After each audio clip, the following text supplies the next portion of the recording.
Guys, तो कैसे हैं आप सब लोग। तो गाइस, हाजिर हूँ मैं एक बार फिर से एक और नई वीडियो लेक्चर को लेकर। तो ध्यान दें और ढंग से समझें।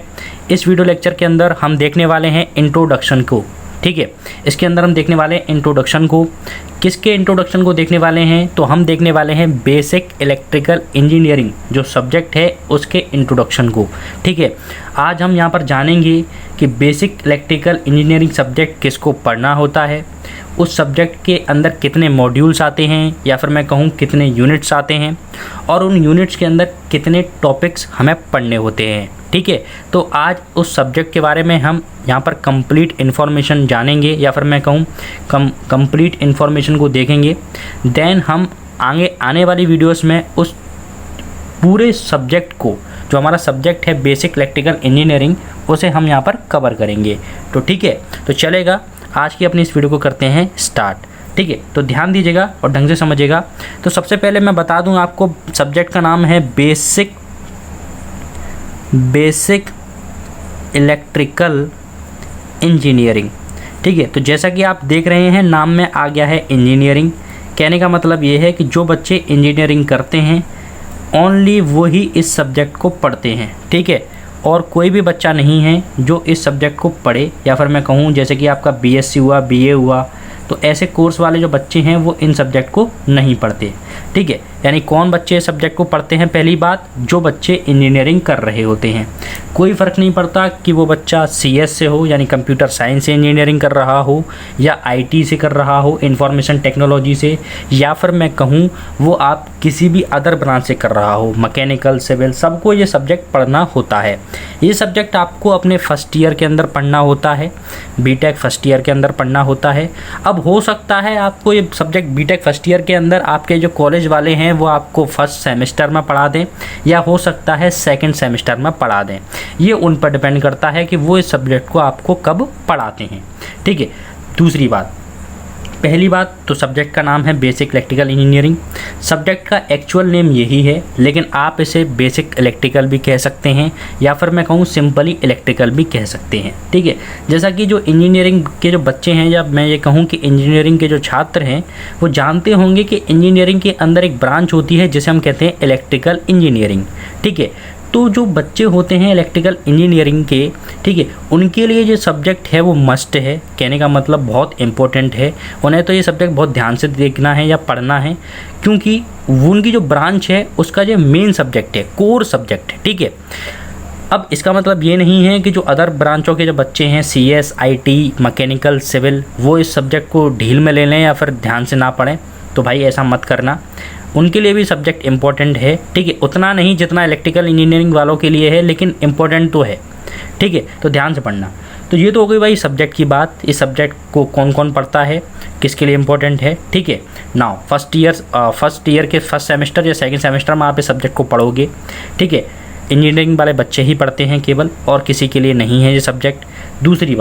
दूसरी बात मैंने आपको ये बताई कि इलेक्ट्रिकल भी कह सकते हैं हम इसे, इलेक्ट्रिकल सब्जेक्ट, या फिर हम कहें कि बेसिक इलेक्ट्रिकल सब्जेक्ट भी हम इसे कह सकते हैं। ठीक है, वैसे एक्चुअल नाम जो है इसका वो क्या है? Basic electrical engineering. नाउ अब ये जो सब्जेक्ट है बेसिक इलेक्ट्रिकल इंजीनियरिंग, ठीक है, वो आपका मिलकर बना होता है 5 यूनिट से, या फिर मैं कहूँ 5 मॉड्यूल से। यानी कि मैं इस सब्जेक्ट को 5 मॉड्यूल्स की फॉर्म में पढ़ता हूँ, या फिर मैं कहूँ 5 यूनिट्स की फॉर्म में पढ़ता हूँ। ठीक है, तो मैं यहाँ पर उन यूनिट्स को यहाँ पर आपको दिखाने वाला हूँ। तो ये मैंने एक एरो बनाया। ठीक है, ये पहला एरो, और मैंने यहाँ पर पहली यूनिट मैं यहाँ पर लिखने वाला हूँ, या फिर मैं कहूँ पहली मॉड्यूल मैं यहाँ पर बताने वाला हूँ। ठीक है, आपका जो सब्जेक्ट है बेसिक इलेक्ट्रिकल इंजीनियरिंग, इसे आप ऐसे भी समझ सकते हैं कि हमने इसे 5 यूनिटों में बांटा हुआ है, या फिर मैं कहूँ 5 मॉड्यूल्स में बांटा हुआ है। ठीक है, अगर आपको इस सब्जेक्ट की कंप्लीट नॉलेज लेनी है तो आप उन 5 यूनिट की या फिर 5 मॉड्यूल की कंप्लीट नॉलेज लीजिए। देन आप कह सकते हैं कि आपने बेसिक इलेक्ट्रिकल इंजीनियरिंग जो सब्जेक्ट है उसकी आपने कंप्लीट नॉलेज ली है। कहने का मतलब ये है कि इस सब्जेक्ट को हमने 5 यूनिटों के अंदर बांटा हुआ है। तो पहली यूनिट या फिर मैं कहूँ पहला मॉड्यूल, जिसका नाम है क्या, यूनिट 1, जो है आपकी क्या, डीसी सर्किट्स। तो ये है आपकी डीसी सर्किट्स ठीक है, यहाँ पर आई और आएगा डीसी सर्किट्स। तो ये है आपकी मॉड्यूल नंबर 1 या फिर मैं कहूँ यूनिट नंबर 1। यहाँ पर लिख देता हूँ मैं मॉड्यूल 1, मॉड्यूल या फिर मैं कहूँ स्लैश लगा के यूनिट 1, ठीक है। आप इसे मॉड्यूल 1 या फिर यूनिट 1 कुछ भी कह सकते हैं, जो आपको सूटेबल लगे आप कहिए, ठीक है। तो बेसिक इलेक्ट्रिकल इंजीनियरिंग के अंदर हमें सबसे पहली यूनिट या फिर मैं कहूँ सबसे पहला मॉड्यूल पढ़ना होता है डीसी सर्किट्स, ठीक है, DCCIRCUITS, डीसी सर्किट्स। तो ये पहला मॉड्यूल है, ठीक है ना। अगर मैं अब यहाँ पर बात करूँ तो दूसरा मॉड्यूल जो हमें यहाँ पर पढ़ना होता है, मैं यहाँ पर बना देता हूँ। तो मैं यहाँ लिख देता हूँ मॉड्यूल या फिर यूनिट 2। दूसरा मॉड्यूल या दूसरी यूनिट जो हमें इस सब्जेक्ट के अंदर पढ़नी होती है वो है आपकी कौन सी, स्टेडी स्टेट, ठीक है, sorry steady state analysis of single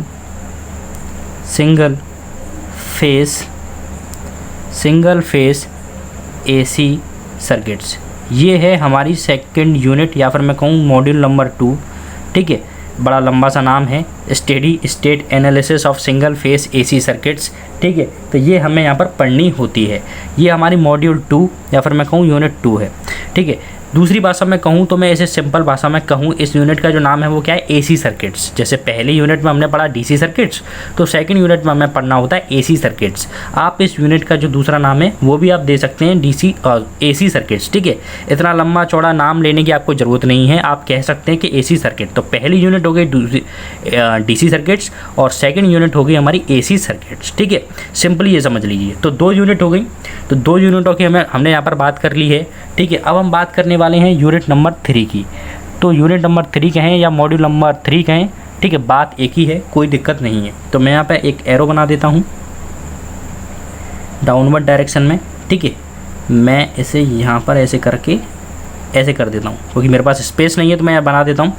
तो ये है बात, मैं यहाँ पर करूँगा यूनिट या फिर मॉड्यूल, कुछ भी कहें, मैं लिख दे रहा हूँ आपको समझाने के लिए। 3 जो है वो है आपका ट्रांसफॉर्मर। क्या है आपकी, ट्रांसफॉर्मर। यानी कि यूनिट नंबर 3 कहूँ या मॉड्यूल नंबर 3 कहूँ, उसके अंदर हमें पढ़ना होता है किसको, ट्रांसफॉर्मर्स को, ठीक है। ट्रांसफॉर्मर्स के बारे में हमें यहाँ पर पढ़ना होता है। अब कुछ जगह इसे ट्रांसफॉर्मर कहते हैं और कुछ जगह इस यूनिट को हम मैग्नेटिक सर्किट कहते हैं। आप दोनों नाम याद रखिए, ठीक है। तो अगर कोई भी आपके सामने कहे ट्रांसफॉर्मर और कोई भी आपके सामने कहे मैग्नेटिक सर्किट्स, तो आप समझ जाएंगे कि वो दोनों की दोनों एक ही यूनिट है, यानी यूनिट नंबर 3। तो हमने 3 यूनिटों के बारे में अभी तक जाना है। कौन सी, मॉड्यूल नंबर 1 यूनिट नंबर 1 कहें डीसी सर्किट्स, दूसरी यूनिट एसी सर्किट्स, ठीक है। ये लंबा चौड़ा नाम लेने की ज़रूरत नहीं है, आप सिंपल एसी सर्किट्स कहेंगे, काम चल जाएगा, ठीक है। यूनिट नंबर 3 जो हमें पढ़नी है इस सब्जेक्ट के अंदर वो है आपकी क्या, ट्रांसफॉर्मर्स या फिर मैं कहूँ मैग्नेटिक सर्किट। दोनों में से आप कोई भी नाम यूज़ करते हैं, दोनों ही सही है, कोई दिक्कत नहीं है, ठीक है। नाउ अब हम बात करने वाले हैं, मैं यहीं पे बना देता हूँ आपका, ये आपका 4th यूनिट हो जाएगी, ठीक है। तो यूनिट नंबर 4, यूनिट या फिर स्लैश मॉड्यूल, ठीक है, यूनिट या स्लैश मॉड्यूल 4, ठीक है। तो ये आपकी हो गई यूनिट नंबर या मॉड्यूल नंबर 4। तो इसके अंदर हमें पढ़ना होता है इलेक्ट्रिकल मशीन्स को। किसको पढ़ना होता है, इलेक्ट्रिकल मशीन्स को, ठीक है, इलेक्ट्रिकल मशीन्स को। ये हमारी है यूनिट नंबर 4, ठीक है, जो कि हमें हमारे बेसिक इलेक्ट्रिकल इंजीनियरिंग में पढ़नी होती है। इसके अंदर हम इलेक्ट्रिकल मशीन्स के बारे में जानते हैं। अभी मैं आपको आगे ये भी बताऊंगा कि इन सारी यूनिट्स के अंदर हमें कौन से टॉपिक कवर करने हैं, ठीक है। तो ध्यान दें, ढंग से समझें, कंफ्यूज ना हो। अभी मैं बस आपको ये बता रहा हूँ कि बेसिक इलेक्ट्रिकल इंजीनियरिंग जो सब्जेक्ट है हमारा, वो बेसिकली 5 यूनिट से मिलकर बना हुआ है, जिसमें से मैं आपको 4 यूनिट या फिर मैं कहूँ 4 मॉड्यूल के नेम बता चुका हूँ। नाउ ये बारी है 5वीं यूनिट की या फिर मैं कहूँ 5वें मॉड्यूल के नेम की। तो ध्यान दें, यहाँ पर मैं बताता हूँ 5वें मॉड्यूल का नेम, तो ये है, तो यूनिट नंबर 5th या मॉड्यूल नंबर 5th, कुछ भी कहें आप, ठीक है। तो वो क्या है, ज़रा ध्यान दें, वो है आपका क्या, इलेक्ट्रिकल इंस्टॉलेशन। क्या है, इलेक्ट्रिकल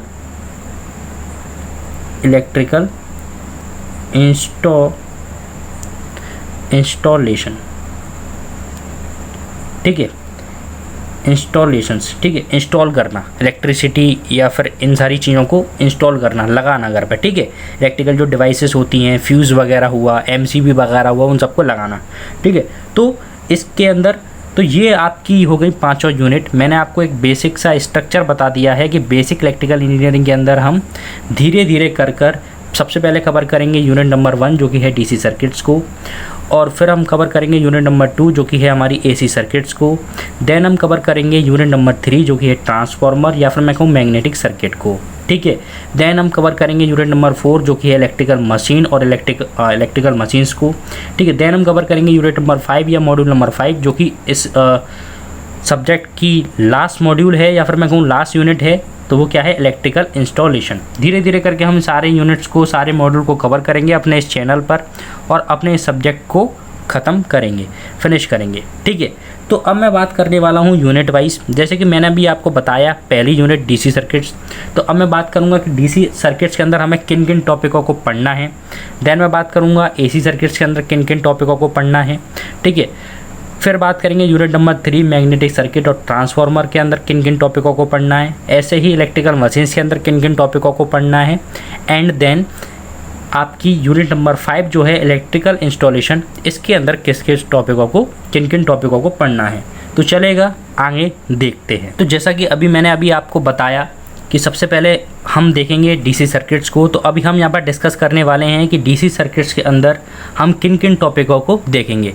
तो ध्यान दें और ढंग से समझें, ठीक है। तो सबसे पहले हमें यूनिट पढ़नी है यूनिट नंबर 1 जो कि है डीसी सर्किट्स या फिर मैं कहूँ मॉड्यूल नंबर 1। तो मैं लिख देता हूँ, यहाँ मैं लिख देता हूँ यूनिट या यूनिट 1, ठीक है। आप इसे मॉड्यूल भी कह सकते हैं, मैं बार बार नहीं लिखूँगा। तो यूनिट 1 जो कि है आपका क्या है, डीसी सर्किट्स। इसके अंदर हम किन किन टॉपिकों को पढ़ने वाले हैं, इसकी हम यहाँ पर बात करने वाले हैं। तो ध्यान दें और ढंग से समझें, ठीक है। तो यूनिट नंबर 1 डीसी सर्किट्स के अंदर हमें सबसे पहला जो टॉपिक पढ़ना है वो क्या है, ज़रा ध्यान दें। तो हमें सबसे पहले पढ़ना है एलिमेंट्स के बारे में, इलेक्ट्रिकल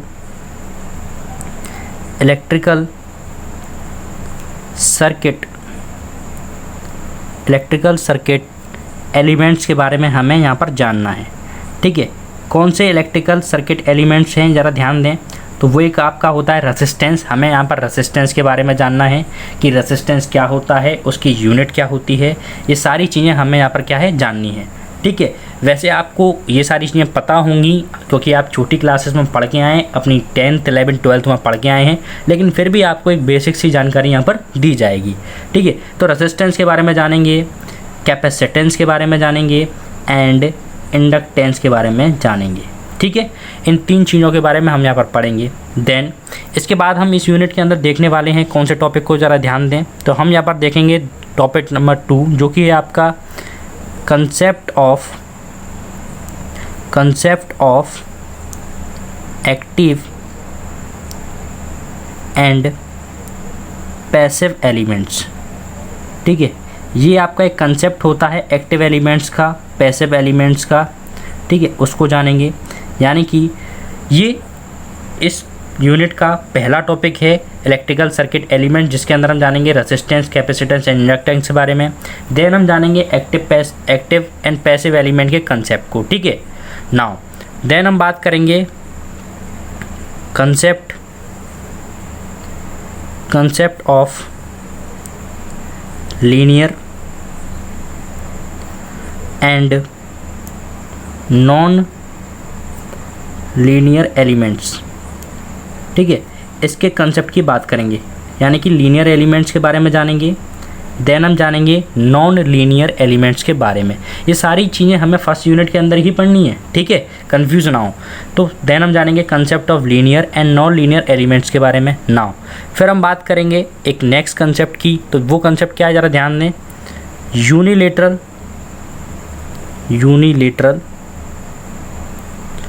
एंड बाईलेटरल एलिमेंट्स। हम यूनिलेटरल और बाईलेटरल एलिमेंट्स के बारे में पढ़ेंगे, ठीक है, उनके कंसेप्ट को समझेंगे। ठीक है। देन हम यहाँ पर एक और कंसेप्ट पढ़ेंगे, ठीक है। फिर हम बात करेंगे यहाँ पर बात करेंगे कुछ नए कंसेप्ट की। तो कुछ नए कंसेप्ट में हम यहाँ पर पढ़ेंगे मैश एनालिसिस को। किसको पढ़ेंगे हम? मैश एनालिसिस को। हम मैश एनालिसिस पढ़ेंगे जो कि हमें सर्किट सॉल्व करने में हेल्प करेगी, मैश एनालिसिस, ठीक है। देन हम पढ़ेंगे यहाँ पर लूप एनालिसिस को, सॉरी लूप नहीं, हम यहाँ पर पढ़ेंगे नोडल एनालिसिस को, ठीक है, नोडल एनालिसिस को। ये सब फर्स्ट यूनिट के अंदर ही पढ़ना है हमें, ठीक है। क्या होती है इसकी जानकारी मैं अभी यहाँ पर देना आपको पॉसिबल नहीं है, लेकिन जब मैं पढ़ाऊँगा तो इन सारी चीज़ों की जानकारी मैं वहाँ पर आपको क्लियरली दूंगा, आपको कोई दिक्कत नहीं होगी समझने में, ठीक है। एक कंसेप्ट और मैं यहाँ पर बीच में भूल गया, उसे भी पढ़ेंगे, वो है आपका किरचॉफ्स लॉ, किरचॉफ्स लॉ, ठीक है, किरचॉफ्स लॉ, वो भी हमें यहाँ पर पढ़ना होता है इस यूनिट के अंदर। किरचॉफ्स लॉ आप पढ़ के आए हैं 11th-12th में, तो वहाँ पर हमें दो चीज़ों की जानकारी मिलेगी, KCL और KVL के बारे में, यानी किरचॉफ करंट लॉ के बारे में और किरचॉफ वोल्टेज लॉ के बारे में। तो ये भी हमें इस टॉपिक के अंदर ही पढ़ना है। देन हम क्या पढ़ेंगे इस टॉपिक के अंदर, तो ध्यान दें, देन हम यहाँ पर पढ़ेंगे क्या, तो देन हम इसमें कौन सा टॉपिक पढ़ेंगे, तो हम पढ़ेंगे यहाँ पर क्या, स्टार डेल्टा ट्रांसफॉर्मेशन को। हम किसको पढ़ेंगे? स्टार डेल्टा ट्रांसफॉर्मेशंस को पढ़ेंगे, ठीक है। तो यहाँ पर हम फिर पढ़ेंगे स्टार डेल्टा ट्रांसफॉर्मेशन को। इसके बाद भी हमारे 3 टॉपिक बाकी रह जाते हैं इस यूनिट के अंदर जो हमें देखने हैं, और वो 3 यूनिट कौन से हैं और वो 3 टॉपिक कौन से हैं, तो ज़रा ध्यान दें, वो इस चैप्टर के या फिर कहूँ मैं इस यूनिट के बहुत इंपॉर्टेंट टॉपिक हैं, तो ध्यान दें और ढंग से समझें, ठीक है। तो फिर हम बात करेंगे यहाँ पर किसकी, सुपर पोजिशन थ्योरम की, सुपर पोजिशन थ्योरम की, हम सुपर पोजिशन थ्योरम के बारे में जानेंगे, ठीक है। देन हम जानेंगे थेवेनिन थ्योरम के बारे में, थेवेनिन थ्योरम के बारे में। देन हम जानेंगे नॉर्टन थ्योरम के बारे में। किसके बारे में जानेंगे? नॉर्टन थ्योरम के बारे में जानेंगे, ठीक है। ये 3 थ्योरम हैं जो कि बहुत इम्पोर्टेंट हैं हमारे इस यूनिट के पॉइंट ऑफ व्यू से, ठीक है। ये 3 टॉपिक ऐसे हैं जो मोस्ट इम्पोर्टेंट है इस यूनिट के पॉइंट ऑफ व्यू से। तो हम इन सब के बारे में यूनिट नंबर 1 DC सर्किट के अंदर पढ़ने वाले हैं। यहाँ पर हमारा जो यूनिट है वो एंड हो जाती है नॉर्टन थ्योरम के साथ। हमारी जो यूनिट नंबर 1 है, यूनिट नंबर 1 जो कि DC सर्किट्स है, वो यहाँ पर एंड हो जाती है। तो ये तो बात थी केवल DC सर्किट्स तक की। अब हम बात करने वाले हैं यूनिट नंबर 2 जो कि है AC सर्किट्स। वो बेसिक इलेक्ट्रिकल इंजीनियरिंग की सबसे बड़ी यूनिट है, या फिर मैं कहूँ उस यूनिट के अंदर बहुत कुछ है पढ़ने के लिए, आसान भी है और बहुत लेंदी है। मतलब मैं कहूँ 5 यूनिट के अंदर अगर मुझसे पूछा जाए या फिर मैं कहूँ तो सबसे बड़ी यूनिट वही पड़ती है। टफ़ नहीं है लेकिन थोड़ा सा लेंदी है, ठीक है। तो अब हम बात करने वाले हैं यूनिट नंबर 2 या फिर मैं कहूँ मॉड्यूल नंबर 2 AC सर्किट्स के अंदर किन किन टॉपिकों को कवर करने वाले हैं उनकी। तो ज़रा ध्यान दें और ढंग से समझें। चलिएगा गाइस, अब हम बात करने वाले हैं यूनिट नंबर 2 यानी कि मॉड्यूल नंबर 2 की, ठीक है। और देखने वाले हैं कि यूनिट नंबर 2 यानी कि मॉड्यूल नंबर 2 में किस टॉपिक्स को हम पढ़ने वाले हैं। तो सबसे पहले जैसा कि मैंने अभी आपको ऊपर बताया था, यूनिट नंबर 2 का जो नेम है वो है steady state analysis of single phase AC circuits, ठीक है।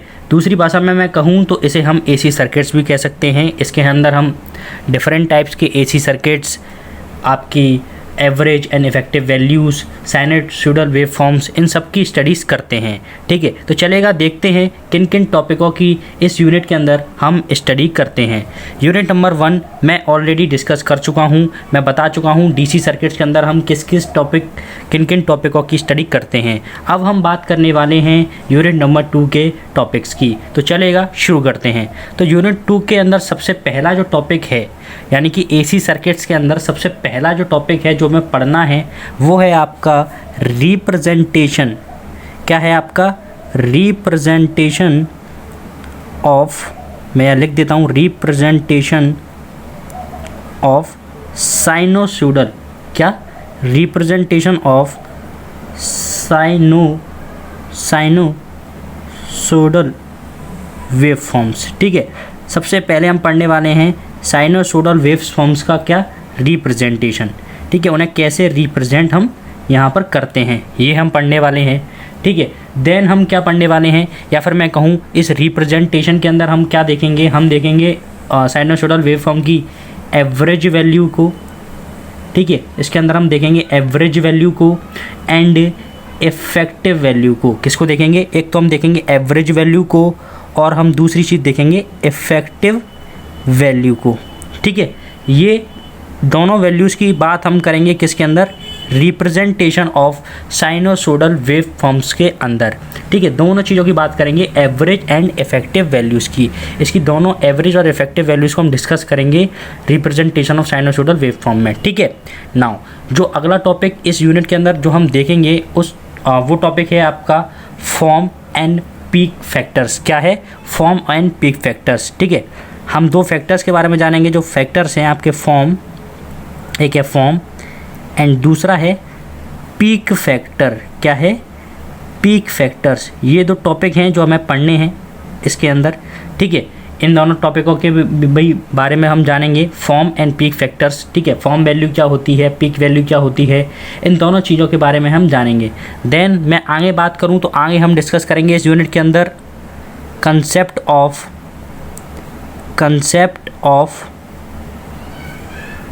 Of phasors. फेज़र के कंसेप्ट को हम यहाँ पर क्या है डिस्कस करेंगे। ठीक है, क्या होता है फेजर्स, कैसे बनते हैं फेजर्स, डायग्राम, सारी चीज़ें हम यहाँ पर क्या है उसे डिस्कस करेंगे। ठीक है, आगे हम क्या बात करने वाले हैं, फेज़र डायग्राम फेज़र डायग्राम बनाएंगे हम साइनोसोडल्स के लिए। साइनोसोडल जो वेरिंग वेव्स होती हैं जो वोल्टेज और करंट पर डिपेंड करती हैं, उनके लिए हम क्या है फेज़र डायग्राम बनाएंगे। तो इसके अंदर हम जैसे हमने पढ़ा ना भी कंसेप्ट ऑफ फेजर्स, मैंने आपको बताया ये हम पढ़ेंगे। तो इसके अंदर ही एक टॉपिक और आता है, वो है आपका क्या, वो आपका इसके अंदर ही आएगा, क्या आएगा, फेज़र। कंसेप्ट ऑफ फेज़र पढ़ने के बाद आएगा phasor representation. Phasor representation of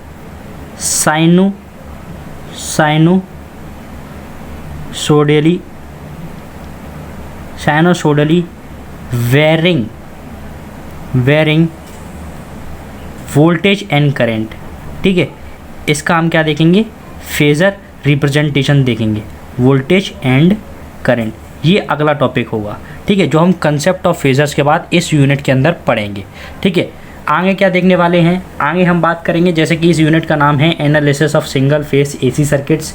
ठीक है, तो उसके अंदर हम एसी सर्किट्स की बात करेंगे आगे। ठीक है, तो ध्यान दें किन किन एसी सर्किट्स की हम आगे बात करने वाले हैं। ठीक है, तो ध्यान दें, ढंग से समझें, बहुत ही इंपॉर्टेंट ये यूनिट है। थोड़ी सी लेंथी है लेकिन मज़ेदार काफ़ी है, सीखने के लिए इस यूनिट में आपको बहुत कुछ मिलेगा। तो ध्यान दें और ढंग से समझें। तो ध्यान दें आगे हम क्या पढ़ने वाले हैं। ठीक है, और आगे हमें पढ़ने के लिए क्या मिलने वाला है, तो ज़रा ध्यान दें और ढंग से समझें। हम यहाँ पर पढ़ेंगे, तो आगे हम यहाँ पर पढ़ेंगे एनालिसिस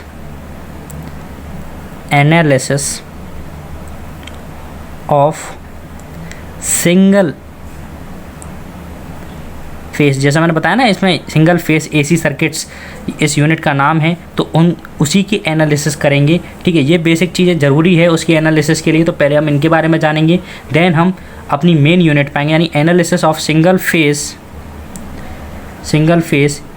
एसी सर्किट्स, इसकी बात करेंगे। ठीक है, एसी सर्किट्स जिसके अंदर हम पढ़ने वाले हैं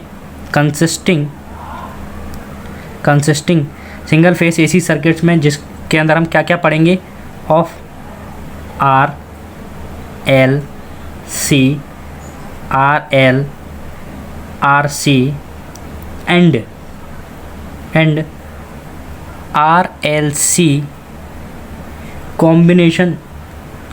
कॉम्बिनेशंस, इन सबको हम इसके अंदर पढ़ने वाले हैं।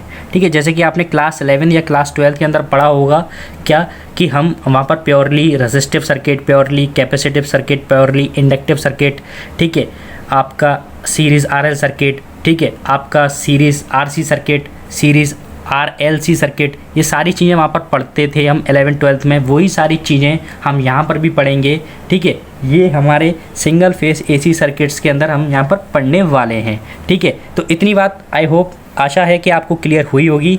ठीक है, अब इसके बाद हम आगे क्या पढ़ने वाले हैं। ठीक है, अब इसके अंदर क्या है, ये कॉम्बिनेशन लिखा है ना, इसके अंदर सीरीज़ और पैरेलल दोनों पढ़ेंगे हम। जहाँ पर सीरीज़ होगा सीरीज़, वहाँ पर पैरेलल होगा पैरेलल, दोनों केस यहाँ पर हम डिस्कस करेंगे। ठीक है, RL सर्किट, RLC सर्किट, जो भी सर्किट्स यहाँ पर मैंने कॉम्बिनेशन बताए हैं, ये जैसे भी होंगे सीरीज़ में पैरेलल में दोनों हम यहाँ पर डिस्कस करेंगे। ठीक है, आगे हम क्या देखने वाले हैं, तो ध्यान दें, आगे हम डिस्कस करने वाले हैं पावर के बारे में। यहाँ पर वैसे अभी तक हम अपनी 11th-12th में देखते आए हैं नॉर्मल पावर को। ठीक है, तो वो जो पावर हम 11th-12th और अपनी छोटी क्लासेस में बात करते आए हैं, उस पावर को हम क्या कहते हैं। ठीक है, यहाँ पर हम पावर के और डिफरेंट टाइप्स के बारे में भी जानेंगे। तो हम यहाँ पर एपरेंट और आगे मैं बात करूँ active and reactive, in 3 power के बारे में जानेंगे हम। एक्टिव, रिएक्टिव और एपरेंट, इन तीनों पावर के बारे में हम इस यूनिट के अंदर पढ़ेंगे। ओके, देन हम क्या पढ़ने वाले हैं, मैं यहीं पर लिख देता हूँ क्योंकि थोड़ा स्पेस की कमी है, तो मैं यहाँ पर कॉमा करके लिख देता हूँ। देन हम जानेंगे किसके बारे में, पावर फैक्टर के बारे में। किसके बारे में जानेंगे, पावर फैक्टर के बारे में।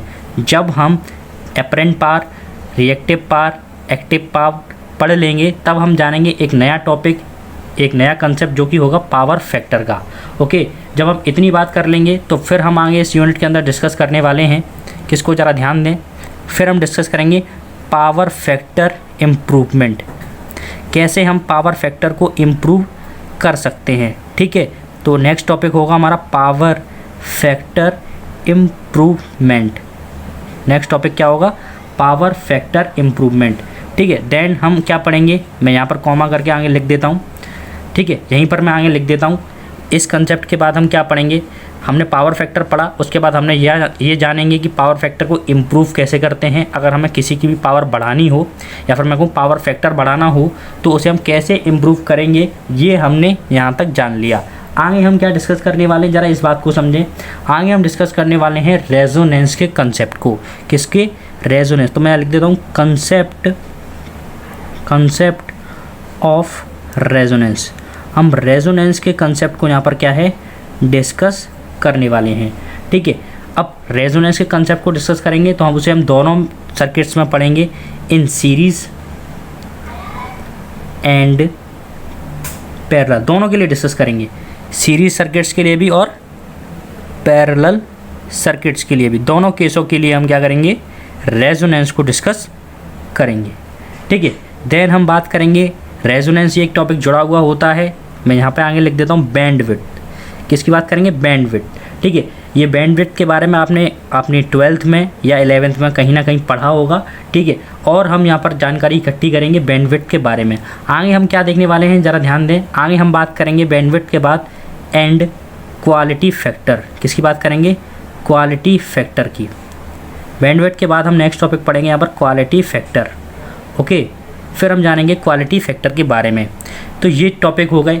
नेक्स्ट, इसके बाद हम एक इम्पॉर्टेंट टॉपिक, जो इस यूनिट का काफ़ी इम्पॉर्टेंट टॉपिक माना जाता है और अक्सर उससे कुछ क्वेश्चंस हमें पूछे जाते हैं, और वो टॉपिक क्या है, 3 फेस बैलेंस सर्किट।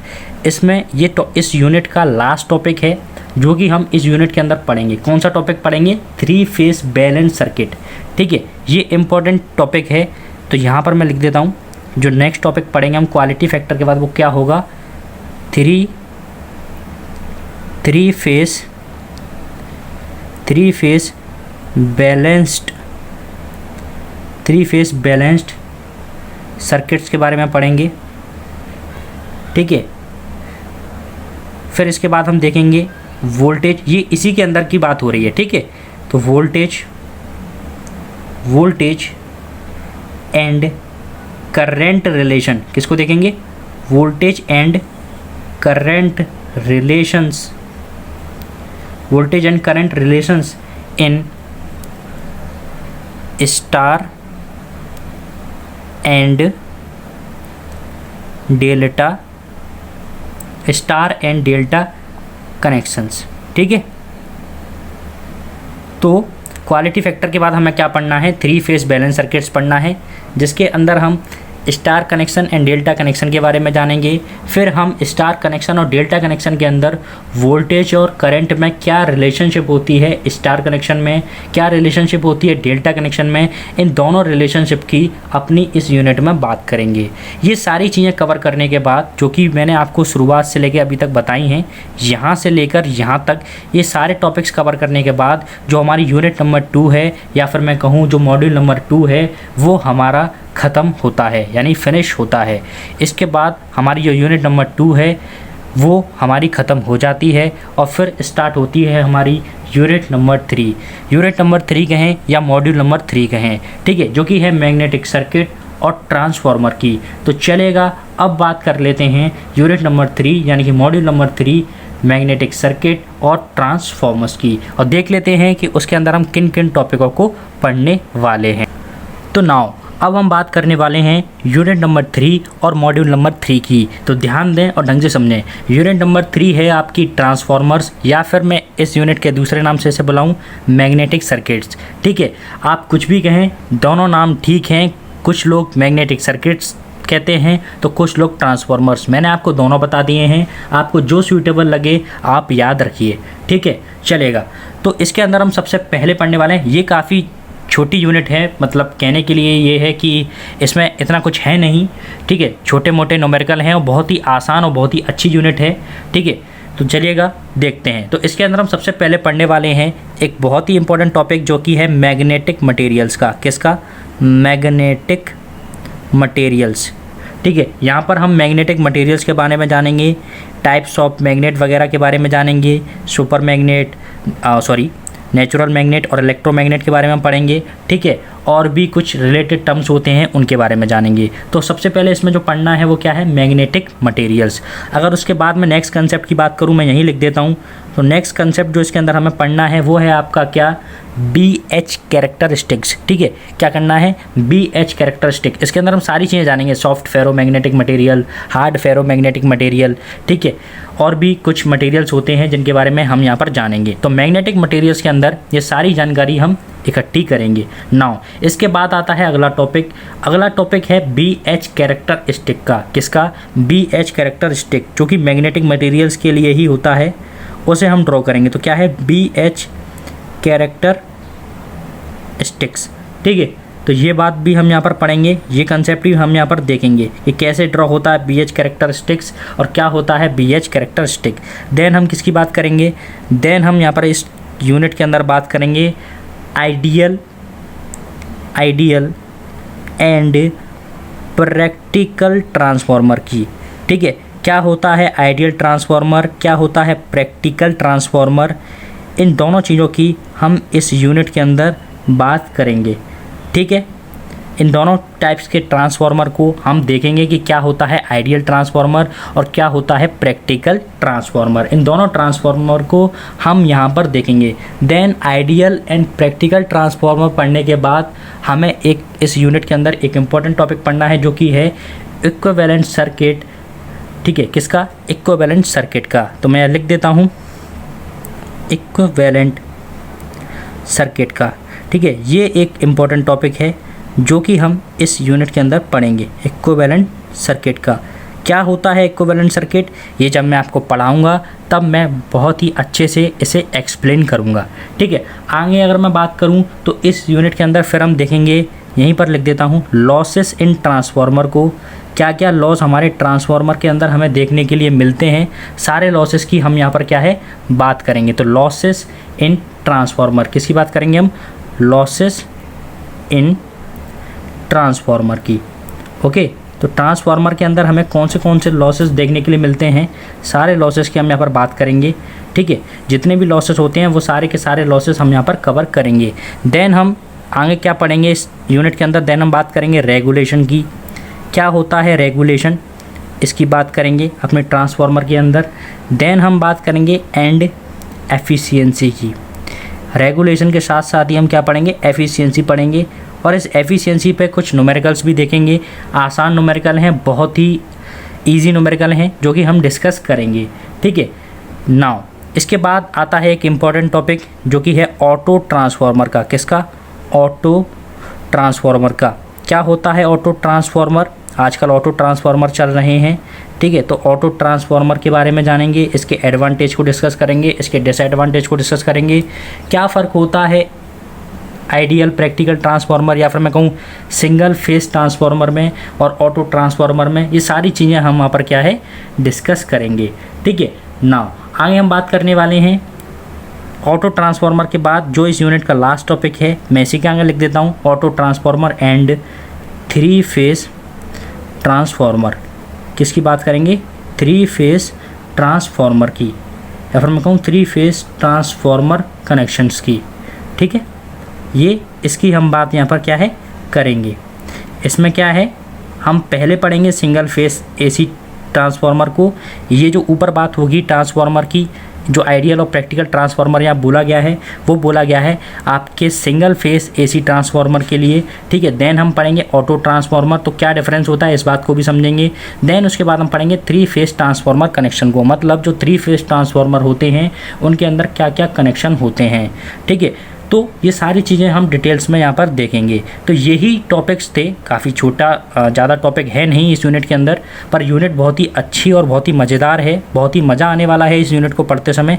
तो ये बात हुई यूनिट नंबर 3 और मॉड्यूल नंबर 3 की। तो चलेगा, अब डिस्कस कर लेते हैं यूनिट नंबर 4 यानी मॉड्यूल नंबर 4 जो कि है इलेक्ट्रिकल मशीन्स को, और देख लेते हैं कि उसके अंदर किन किन टॉपिकों को हम यहाँ पर पढ़ने वाले हैं। तो चलिएगा, तो नाउ अब हम बात करने वाले हैं यूनिट नंबर 4 यानी कि मॉड्यूल नंबर 4 की, जो कि है इलेक्ट्रिकल मशीन्स, ठीक है। तो ध्यान दें, ढंग से समझें। अब हम देखने वाले हैं कि इलेक्ट्रिकल मशीन्स के अंदर हम किन किन टॉपिकों की स्टडी करने वाले हैं। तो चलेगा, शुरू करते हैं। सबसे पहले मैं आपको एक बात बता दूं, यूनिट नंबर 4 इलेक्ट्रिकल मशीन्स को पढ़ने से पहले इस यूनिट को हमने इलेक्ट्रिकल मशीन्स को पढ़ने के लिए इसे हमने 4 पार्ट में डिवाइड किया है, ठीक है। जिसमें से पहला पार्ट है आपका डीसी मशीन्स। क्या है पहला पार्ट? DC machines. मैं लिख देता हूँ डीसी मशीन्स, ओके। इस इलेक्ट्रिकल मशीन्स को पढ़ने के लिए हमने इस यूनिट को 4 पार्ट में डिवाइड किया है, जिसमें से पहला पार्ट है आपका डीसी मशीन्स, ठीक है। अगर आप उन 4 पार्टों की कंप्लीट नॉलेज ले लेंगे, इट मीन्स हम कह सकते हैं कि आपने यूनिट नंबर 4 जो कि है इलेक्ट्रिकल मशीन्स उसकी कंप्लीट नॉलेज ले ली है। तो चलेगा, देखते हैं उन 4 पार्ट को। तो पहला पार्ट है उनमें से डीसी मशीन्स, और डीसी मशीन्स के अंदर हम क्या क्या टॉपिक्स पढ़ने वाले हैं इन्हें देखते हैं पहले। तो सबसे पहले हम डीसी मशीन्स के अंदर पढ़ने वाले हैं प्रिंसिपल एंड कंस्ट्रक्शन को। क्या पढ़ने वाले हैं? प्रिंसिपल एंड कंस्ट्रक्शन को। तो ध्यान दें, इसके अंदर हम सबसे पहले पढ़ने वाले हैं प्रिंसिपल एंड कंस्ट्रक्शन को। किसको पढ़ने वाले हैं? प्रिंसिपल एंड कंस्ट्रक्शन को। जो डीसी मशीन का जो प्रिंसिपल होता है वो किस प्रिंसिपल पर काम करती हैं, या फिर मैं कहूँ वो उनका जो कंस्ट्रक्शन है, उन दोनों की स्टडी हम इसके अंदर करने वाले हैं, ठीक है। नाउ आगे हम क्या पढ़ने वाले हैं, ज़रा इस बात को समझें। इसके बाद हम देखेंगे इसमें टाइप्स, क्या क्या टाइप्स होते हैं, ठीक है, डीसी मशीन्स के, उनकी बात करेंगे। देन हम बात करेंगे ईएमएफ इक्वेशन। किसकी बात करेंगे? ईएमएफ इक्वेशन ऑफ किसकी ईएमएफ इक्वेशन देखेंगे? जनरेटर की एंड टॉर्क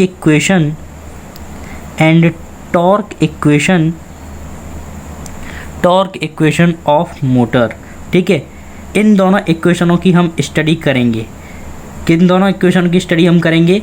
हम देखेंगे EMF equation of generator. EMF equation of generator के लिए क्या ईएमएफ इक्वेशन होती है उसको देखेंगे, और क्या टॉर्क इक्वेशन होती है मोटर के लिए, इसको हम जानेंगे। देन हम डीसी मशीन्स में आगे क्या पढ़ेंगे? एप्लीकेशंस पढ़ेंगे। हम यहाँ पर एप्लीकेशंस देखेंगे। किसकी? एप्लीकेशंस ऑफ डीसी मोटर्स, ठीक है। डीसी मोटर्स की जो एप्लीकेशंस हैं हम उनको भी यहाँ पर स्टडी करेंगे। देन हम इसके अंदर ही जो एप्लीकेशंस हैं डीसी मोटर्स की, इसके अंदर ही हम उनकी एप्लीकेशनों के साथ कुछ न्यूमेरिकल्स की भी बात करेंगे। तो मैं यहीं पर लिख देता हूँ कुछ सिंपल, कुछ छोटे मोटे न्यूमेरिकल्स की भी यहाँ पर हम बात करेंगे। तो सिंपल न्यूमेरिकल प्रॉब्लम्स, ओके, मैं लिख देता हूँ।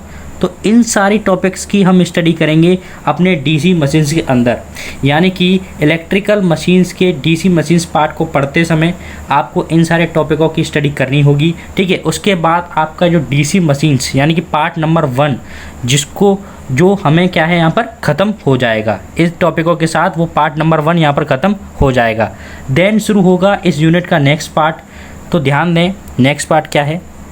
नेक्स्ट पार्ट शुरू होगा जो कि है आपका 3 फेस इंडक्शन मोटर। क्या है? 3 face induction motor, okay. DC machines के बाद हम पढ़ने वाले हैं इस यूनिट के अंदर नेक्स्ट पार्ट को, जो कि है 3 फेस इंडक्शन, यहाँ आ जाएगा इंडक्शन मोटर। तो हम नेक्स्ट पार्ट में इसको पढ़ने वाले हैं, ठीक है। नाउ तो ध्यान दें और ढंग से समझें 3 फेस इंडक्शन मोटर हम किस किस चीज़ों की बात करने वाले हैं, इस बात को समझें, किन किन टॉपिकों को पढ़ने वाले हैं, इस बात पे भी ज़रा ध्यान दें, ओके। चलेगा, शुरू करते हैं। तो देखो हमने पहले पार्ट को समझा, पहले पार्ट में किन किन टॉपिकों को पढ़ना है इस बात को समझा। अब हम बात करेंगे 3 फेस इंडक्शन मोटर की। तो इसमें भी हमें सबसे पहले क्या देखना है, प्रिंसिपल, कि 3 फेस इंडक्शन मोटर का क्या प्रिंसिपल होता है और क्या ही उसका कंस्ट्रक्शन होता है। इन दोनों टॉपिकों की हम इसमें भी बात करेंगे, ठीक है, क्या उसका कंस्ट्रक्शन होता है। देन इसके बाद हम बात करेंगे टाइप्स की, कि वो कितने टाइप्स की होती हैं, आपकी जो 3 फेस इंडक्शन मोटर है वो कितने टाइप्स की होती है। देन हम बात करेंगे यहाँ पर किसकी, देन हम इसके बाद टाइप्स के बाद हम बात करेंगे किसकी, स्लिप टॉर्क कैरेक्टरिस्टिक की, ठीक है। स्लिप टॉर्क कैरेक्टरिस्टिक की बात करेंगे, ग्राफ खींचेंगे, ठीक है, जो कि मैं आपको बताऊंगा। ये बहुत इंपॉर्टेंट टॉपिक है इस पार्ट से, स्लिप टॉर्क कैरेक्टरिस्टिक्स, ठीक है। इस पे अक्सर क्वेश्चन पूछे जाते हैं। तो ये ड्रॉ करेंगे, स्लिप टॉर्क कैरेक्टरिस्टिक क्या होता है, कैसे ड्रॉ करते हैं, ये जब मैं ड्रॉ करूँगा तब मैं आपको वहाँ पर बताऊँगा, ठीक है। देन इसके बाद भी जैसे इसमें लास्ट टॉपिक था एप्लीकेशंस ऑफ डीसी मोटर्स, ऐसे इस वाले पार्ट में भी है एप्लीकेशंस, ठीक है। तो एप्लीकेशंस की बात करेंगे, मैं लिख देता हूँ एप्लीकेशंस, ठीक है। एप्लीकेशंस की बात करेंगे और एप्लीकेशंस के अंदर ही हम थोड़े बहुत इसके कुछ छोटे मोटे न्यूमेरिकल्स को डिस्कस करेंगे। तो मैं लिख देता हूँ न्यूमेरिकल्स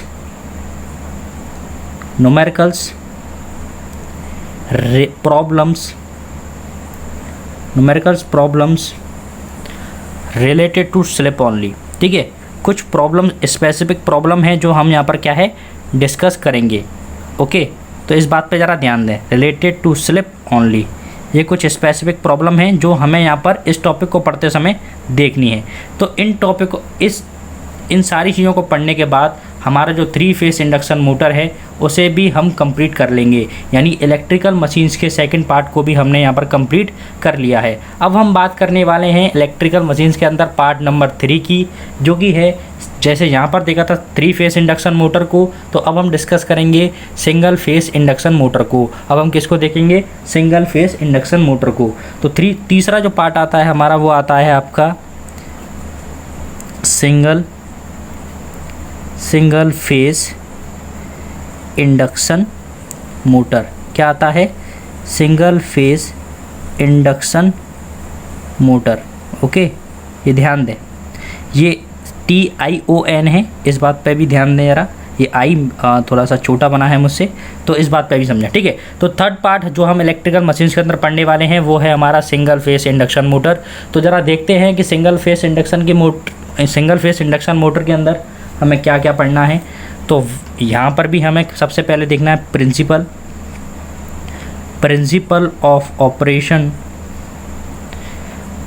ऑफ ऑपरेशन, कैसे जो ऑपरेट होती है उसके प्रिंसिपल को हम जानेंगे, ठीक है। फिर हम बात करेंगे एंड इंट्रोडक्शन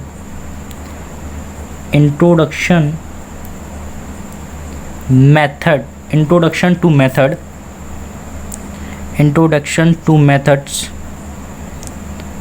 ठीक है, ऑफ स्टार्टिंग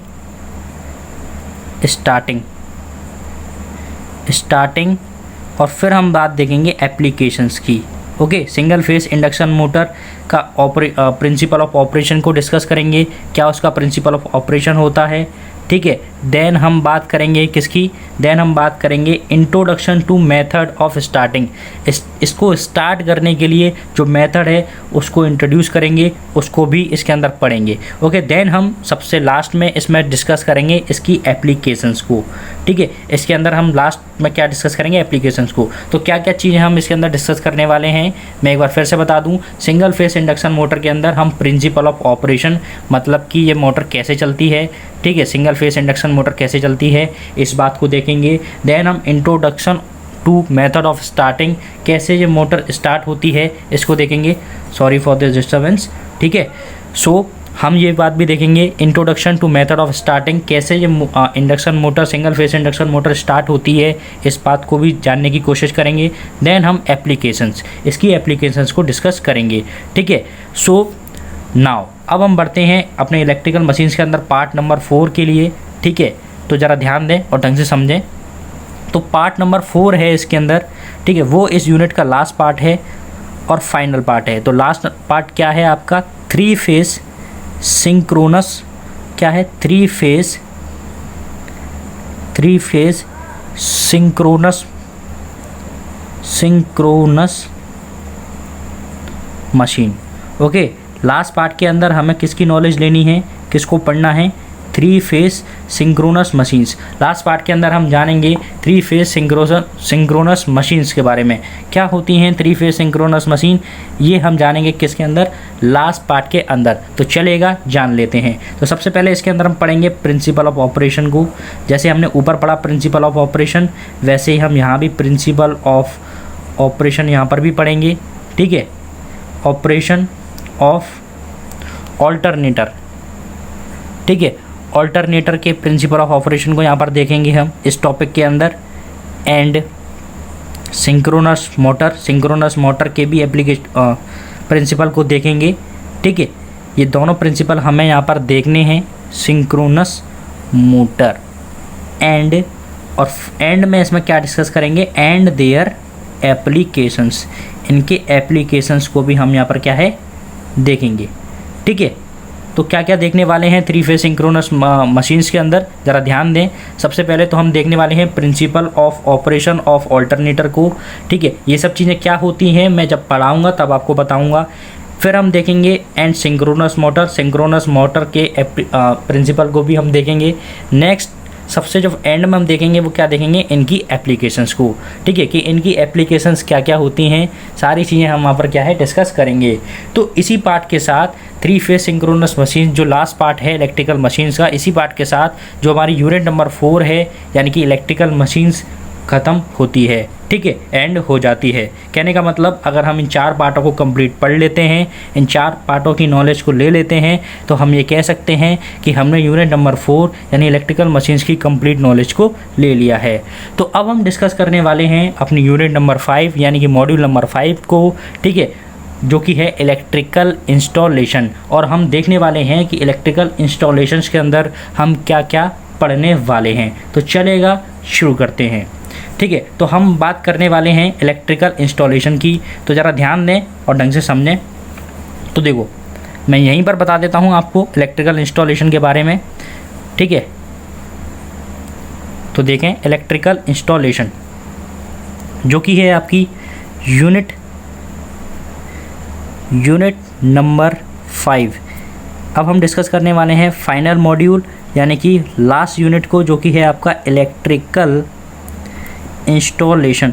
ये भी ज़्यादा बड़ी यूनिट नहीं है पर इम्पॉर्टेंट है, ठीक है, थ्योरेटिकल यूनिट है, काफ़ी अच्छी यूनिट है, चीज़ें जो हैं बहुत इंपॉर्टेंट हैं और समझने वाली हैं। तो ये है आपकी यूनिट नंबर 5 या फिर मैं कहूँ मॉड्यूल नंबर 5 जो कि है इलेक्ट्रिकल इंस्टॉलेशंस। ओके, तो इसके अंदर हम सबसे पहले किस टॉपिक को देखने वाले हैं, ज़रा इस पर गौर करते हैं। तो सबसे पहले हम इसके अंदर डिस्कस करने वाले हैं components of LT switch gear. Component of LT switch gear को हम सबसे पहले यहाँ पर देखने वाले हैं, ठीक है, जिसके अंदर हम कुछ चीज़ों को डिस्कस करेंगे। वो क्या चीज़ें हैं ज़रा ध्यान दें। वो क्या चीज़ें हैं ज़रा ध्यान दें। तो component of LT switch gear में हम कुछ चीज़ों को डिस्कस करेंगे, वो क्या चीज़ें हैं ज़रा ध्यान दें। तो इसके अंदर हम डिस्कस करेंगे स्विच फ्यूज़, ठीक है, switch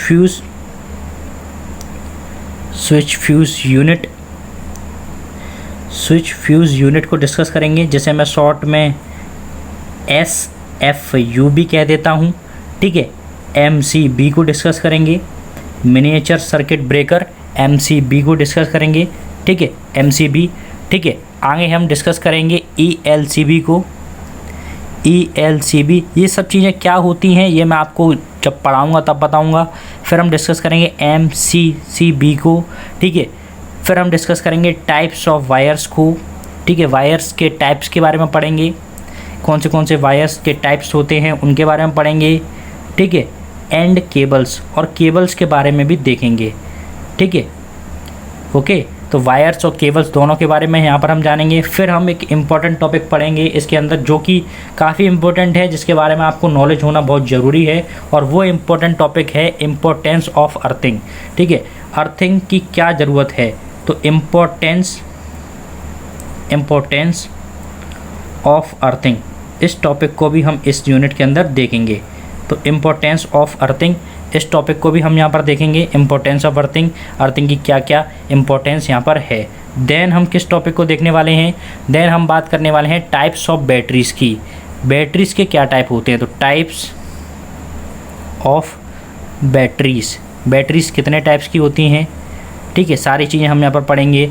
chargeable battery, non chargeable battery, सब चीज़ों के बारे में हम यहाँ पर जानेंगे, ठीक है। देन हम पढ़ेंगे इम्पोर्टेंट कैरेक्टरिस्टिक फॉर बैटरीज़, कुछ ग्राफ देखेंगे, कुछ चीज़ें देखेंगे, कुछ फीचर्स देखेंगे, ठीक है।